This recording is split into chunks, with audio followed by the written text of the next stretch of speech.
April 7ஆம் தேதி world health டே என்று உலகம் முழுவதும் அனுசரிக்கப்படுகிறது. 1948ஆம் ஆண்டு வேர்ல்ட் ஹெல்த் ஆர்கனைசேஷன் என்று துவங்கப்பட்ட பொழுது ஆண்டிலிருந்து 7ஆம் தேதி ஏப்ரல் மாதம் ஒவ்வொரு ஆண்டும் வேர்ல்ட் ஹெல்த் டே என்று கொண்டாடப்படுகிறது.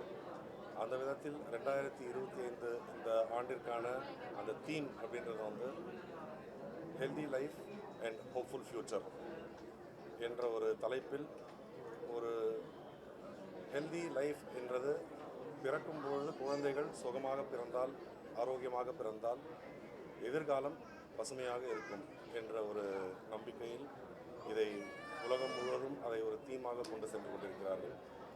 அந்த விதத்தில் சிம்ஸ் மருத்துவமனை இன்று ஒரு 10,000 குழந்தைகளுக்கு ஸ்க்ரீனிங், அதாவது அவர்களுக்கு ஏதாவது நோய்கள் இருக்கிறதா, இல்லை என்றால் நியூட்ரிஷனல் டெஃபிஷியன்சிஸ் அதை போன்று ஏதாவது இருக்கிறதா என்பதற்காக ஸ்க்ரீனிங் செய்வது மற்றும் ப்ரெக்னென்ட் மதர்ஸ், அதாவது கர்ப்பமுற்ற தாய்மார்களுக்கு அவர்களுக்கு ஒரு ஸ்க்ரீனிங் செய்து அவர்களுக்கு தேவையான உதவிகளை செய்வதற்காக என்று இந்த ஆண்டு முழுவதும் செய்ய இருக்கிறார்கள். அதே போன்று அரசாங்கமும் இந்த நடவடிக்கைகளை தொடர்ந்து மேற்கொண்டு வருகிறது. World health organisation and United Nations இவர்கள் ஒரு இலக்கை வைத்திருக்கிறார்கள். எத்தனை பேர் தாய்மார்கள் பிரசவத்தின் போது இறக்கிறார்கள் என்பது, மெட்டர்னல் மார்டாலிட்டி ரேட், அதேபோல் குழந்தைகள் இறக்கிறார்கள், இன்ஃபென்ட் மார்டாலிட்டி ரேட், அண்ட் 5 வயதுக்கு உட்பட்டோர்கள் எத்தனை பேர் இறக்கிறார்கள் என்ற ஒரு சதவீதத்தில் ஒரு டார்கெட் ஃபிக்ஸ் பண்ணி இதற்கு கம்மியாக இருக்க வேண்டும் என்று சொல்லியிருக்கிறார்கள். ஆனால் தமிழ்நாடு 5 ஆண்டுகளுக்கு முன்பே அந்த டார்கெட்ஸை அச்சீவ் செய்துவிட்டது என்பது தமிழ்நாட்டில் உள்ள நம்ம அனைவருக்கும் ஒரு பெருமையான ஒரு விஷயமாகும். குறிப்பாக தமிழ்நாடு மருத்துவத்துறையில் மட்டுமல்லாமல் கல்வித்துறையிலும் இந்தியாவிலேயே முதன்மை மாநிலமாக திகழ்ந்து கொண்டிருக்கிறது. இது தொடர்ந்து 50 ஆண்டுகளாக இங்கே ஆட்சி செய்பவர்கள் அனைவரும் தொடர்ந்து மேற்கொண்டிருக்கும் முயற்சியின் காரணமாக இதை நாம் அடைந்திருக்கிறோம். குறிப்பாக நம்முடைய மாண்புமிகு முதலமைச்சர் திரு மு.க. ஸ்டாலின் அவர்கள் ஆட்சிக்கு வந்த பின்பு இந்த ஆட்சியில் சுகாதாரமும் கல்வியும் 2 கண்களாக இருக்கும் என்று கூறியிருந்தார். அதற்கு ஏற்றாற்போல் பல திட்டங்களை அறிவித்திருக்கிறார். குறிப்பாக மகளிர் நலனுக்காக என்று பல திட்டங்களை அறிவித்திருக்கிறார். அதில் மிக முக்கியமான ஒரு திட்டமாக நான் பார்ப்பது 5ஆம் வகுப்பு வரை படிக்கும் மாணவர்களுக்கு மதிய உணவு மட்டுமல்லாமல் காலை சிற்றுண்டியும் வழங்கும் ஒரு திட்டத்தை கொண்டு வந்திருக்கிறார். இது இளம்பிராயத்தில் இருக்கும் குழந்தைகள் 2 வேளை நல்ல சத்தான உணவை உண்டால் அவர்களுக்கு எந்த ஒரு டெஃபிஷியன்சிஸ் அதை போன்று இல்லாமல் ஆரோக்கியமாக வாழ்ந்து வளர்வதற்கு ஒரு எதிர்காலத்தில் ஒரு நல்ல சிட்டிசன்ஸ் என்று வருவதற்கான ஒரு முயற்சியாக நான் பார்க்கிறேன். பொருளாதாரத்தில் நாம் வளர்ந்து கொண்டிருக்கிறோம். அதே விதத்தில் இங்கே பாவர்ட்டி, அதாவது தனி ஒரு மனிதனுக்கு உணவில்லையெனில் இந்த ஜகத்தினை அழித்திடுவோம் என்ற அந்த கோட்பாட்டிற்கேற்ப இங்கே ஒருவரும் பசியோடு இருக்கக்கூடாது என்று தொடர்ந்து இந்த அரசாங்கம் பணி செய்து கொண்டிருக்கிறது.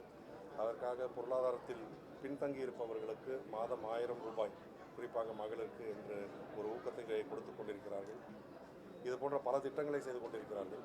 அரசாங்கம் மட்டுமே ஒரு காரியத்தை செய்துவிட முடியாது. இதை போன்ற தனியார் மருத்துவமனைகள், தனியார் துறைகள் அனைவரும் இணைந்து செயல்பட்டால் தமிழ்நாட்டில் இந்த வளர்ச்சி என்பது இன்னும் சிறப்பாக இருக்கும் என்பது என்னுடைய கருத்து. சிம்ஸ் மருத்துவமனையில் டாக்டர் ராஜு, டாக்டர் பாலாஜி போன்றவர்கள் இந்த முயற்சியை மேற்கொண்டிருக்கிறார்கள். அவர்களுக்கு என்னுடைய வாழ்த்துக்களை தெரிவித்துக் கொள்கிறேன். அவருடைய நோக்கம் வெற்றி பெற என்னுடைய வாழ்த்துக்களை தெரிவித்துக் கொள்கிறேன். தேங்க்யூ. அவரே பேசுகிறேன். டாக்டர் ராஜு, துணைத் தலைவர், சிம்ஸ் ஹாஸ்பிட்டல். நீங்கள் எப்படி வந்து உட்காந்துருக்கீங்க?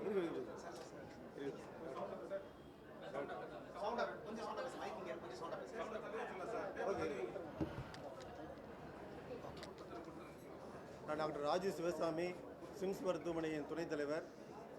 உலக நல தினம், வேர்ல்டு ஹெல்த் டே, இதை முன்னிட்டு இந்த வருஷம்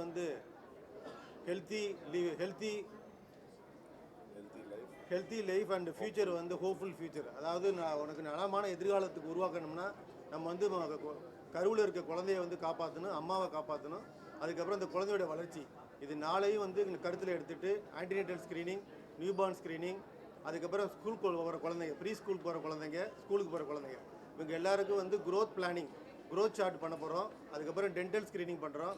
நியூட்ரிஷன் சரியான உணவு பற்றாக்குறை இருக்கான்னு செக் பண்ண போகிறாங்க. இது போக குழந்தைகளுக்குலாம் இந்த செஸ்ட் வால் டிஃபார்மிட்டி இப்போல்லாம் இப்போ வந்து எங்கள்கிட்ட ஒரு கார்டியாக் சர்ஜன் வந்து இதுக்காகவே ட்ரைனிங் போயிருக்காங்க. அந்த செஸ்ட் வால் டிஃபார்மிட்டியை வந்து இயர்லி வயசில் ஒரு 5 வயசு 10 வயசுக்குள்ளே கண்டுபிடிச்சி அதுக்கான வைத்தியத்தை பண்ணோம்னா அந்த குழந்தைங்களுக்கு ஃப்யூச்சரில் வந்து ஹார்ட்டோ லங்ஸ் ப்ராப்ளம் இல்லாமல் இருக்கும். இது மாதிரி நல்ல ஒரு எதிர்காலத்தை கொடுக்க முடியும். இந்த மாதிரி ஸ்க்ரீனிங் ப்ரோக்ராம் பண்ணோம்னா நிறைய குழந்தைகளை நம்ம காப்பாற்ற முடியும். ஒரு நல்ல எதிர்காலத்தை நம்ம நாட்டுக்கு கொடுக்க முடியும், அவங்க குடும்பத்துக்கு கொடுக்க முடியும். இதை எய்மில் கொண்டு இந்த ஒரு வருஷம் பூரா ஒவ்வொரு ஸ்கூலுக்கும் போகிறதா பிளான் பண்ணியிருக்கோம். இந்த 10,000 குழந்தைகளை எல்லா ஸ்கூல்லையும் அச்சீவ் பண்ணுவோங்கிற நம்பிக்கையோட இதை இனாகிரேட் பண்ண வந்த டாக்டர் கலாநிதி வீராசாமி அவருக்கு நன்றியை தெரிவித்துக் கொள்கிறேன்.